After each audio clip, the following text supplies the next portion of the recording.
Hello, this is Goku for the Sim 1, and I'm back this time to talk about one of the biggest stories coming out of E3.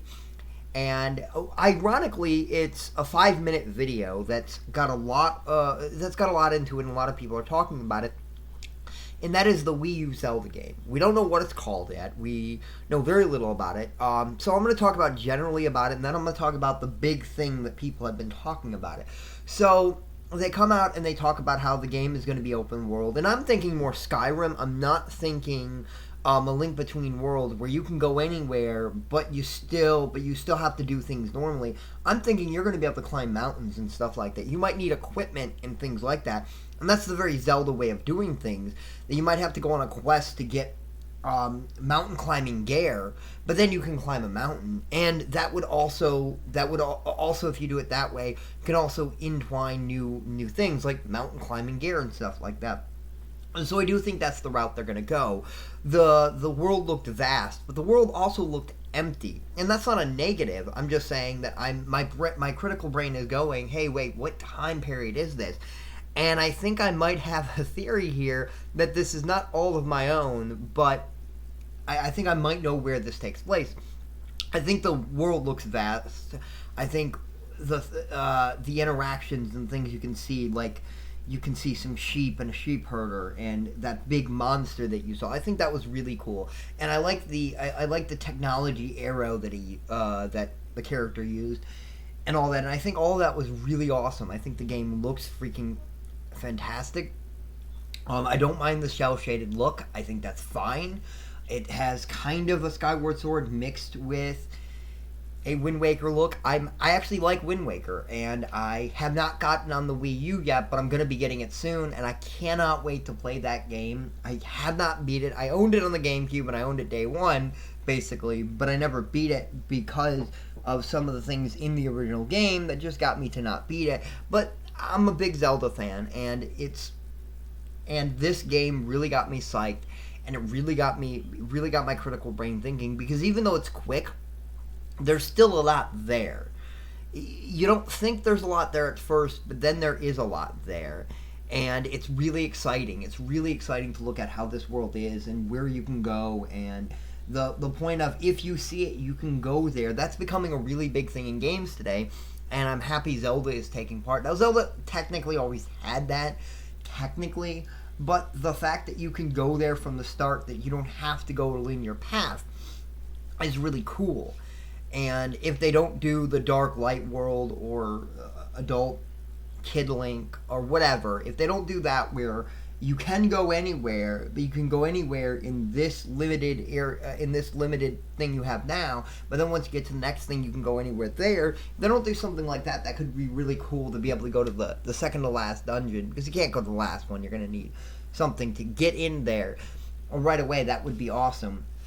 Now let me get into the big thing. Ella Numa teased that character we saw might not actually be Link. It might be a different character. And a lot of people said, oh, it's Zelda. It's got to be Zelda. If that's the case, it's got to be Zelda. And first of all, let's get this out of the way. A lot of people think it's a female. I didn't necessarily think that from the trailer, but now looking at it a lot closer and actually getting a good look at it, I think they might be right. I think that might actually be a female character, and I don't think it's Zelda. If it's a female character, here's where my critical brain and here's where my theory is going, where I'm leading. What if this is right after Skyward Sword? This is the direct sequel to Skyward Sword, and this is the child of Link and Zelda. Those two were a couple.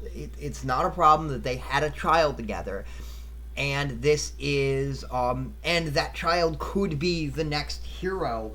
But the point of this is, it didn't look like there was a Hyrule Castle, and this could be about founding Hyrule and all that. And I think that would be really cool if they went that route. And it is a direct sequel, and it does kind of incorporate this, and it kind of remind me of Link Between Worlds, where that is technically a direct sequel, but none of the characters are there. Now, this would have older Link and older Zelda, and I'd love to see that, an older Link and older Zelda. Now, it would be really funny to have an older Zelda, or an older Link, and not him fight, but Link could be deceased. Link could have died at some point in this. But it would be funny to have Link and him not saving the day. He's older. He's the guy who saved the day, but for some reason But we don't know. Maybe he was the first king. Like the first actual king of Hyrule, and it's his job to rule. And his daughter, or son for that matter, could be boy or girl, has to go on this adventure. It's really interesting to think about this, because I've never done it.